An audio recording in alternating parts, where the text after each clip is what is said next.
De San Pedro, en passant par Yamoussoukro, Abidjan, pour atterrir au Canada, c'est possible seulement si on y met de la volonté et de la confiance.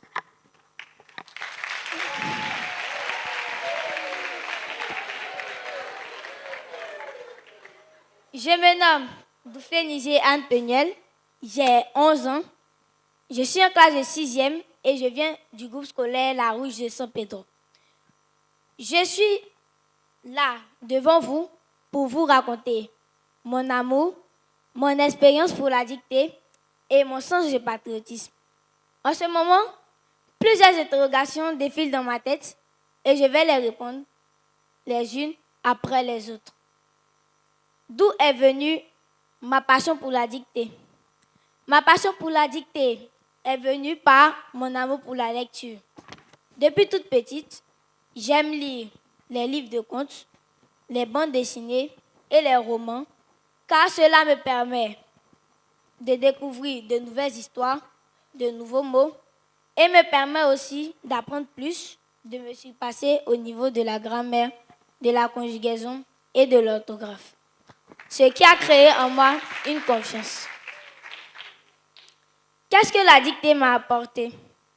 Tout d'abord, j'ai eu à participer à plusieurs concours de dictée régionaux organisés par le ministère de la Culture et de la Francophonie et organisés aussi par la donne de San Pedro. Et ensuite, il a fallu que je m'adapte car la dictée PGL n'était pas prévue pour moi. C'était un mercredi matin, comme tout autre mercredi de l'année scolaire 2022-2023. Je suis allée étudier avec mon maître, M. Roger, quand mon directeur, M. Loukou, est venu me chercher et a dit « Peniel, monte sur le véhicule ». Bon, je ne savais même pas où j'allais, je l'ai suivi. Et à ma grande surprise, nous nous sommes retrouvés dans une école où il y avait plusieurs élèves en tenue scolaire. Et moi, comme je ne savais pas, j'étais habillée en civil. Donc, tout le monde se posait la question, qu'est-ce que j'étais venue faire parce que je n'étais pas préparée. Et mon directeur a répondu, ce n'est pas grave, elle va essayer. Et au soir du résultat, par la grâce de Dieu et la confiance, m'ont permis d'être la première à ce concours.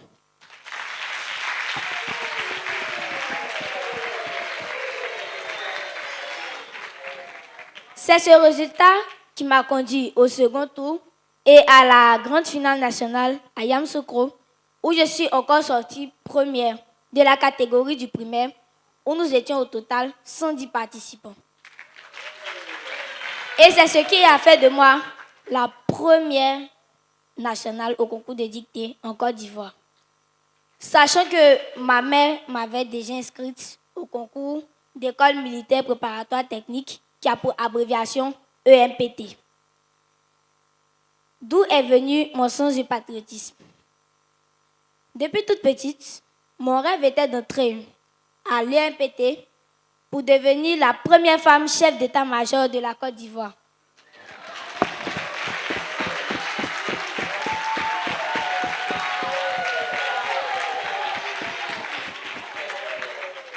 Et voilà que je devais aller représenter mon pays au Canada. Avant la date du concours international de dictée au Canada, précisément à Abidjan, j'ai été reçue par Madame la ministre de l'Éducation nationale, Madame Maya Toukone, à son cabinet, où elle m'a félicité, m'a encouragée et m'a donné le drapeau national en me disant que toute la Côte d'Ivoire comptait sur moi. Et c'est dès cet instant que je me suis rappelé que c'était une lourde responsabilité et je ne devais pas abandonner mon pays comme ça. Donc, j'étais face à un dilemme entre rester au pays pour passer mon concours d'entrée à l'UMPT ou aller représenter mon pays au Canada. J'ai donc opté d'aller représenter mon pays au Canada car ma nation compte plus que mes intérêts personnels. Wow! Et au soir du résultat, par la grâce de Dieu et la confiance que j'ai eue en moi, m'ont permis d'aller au Canada. Et arrivé au Canada, je n'ai pas été parmi les 3 premiers, mais ce n'est pas grave parce qu'au fond de moi, je n'ai pas démérité et je sais que le meilleur reste à venir. Pour terminer, je veux encourager tous les enfants à mieux travailler à l'école, à respecter les enseignants et leurs parents. Mon souhait est de ne pas voir un enfant dans les rues, dans les travaux forcés et dans la maltraitance, parce que pour moi, la place de l'enfant est à l'école, car chaque enfant a droit à l'éducation.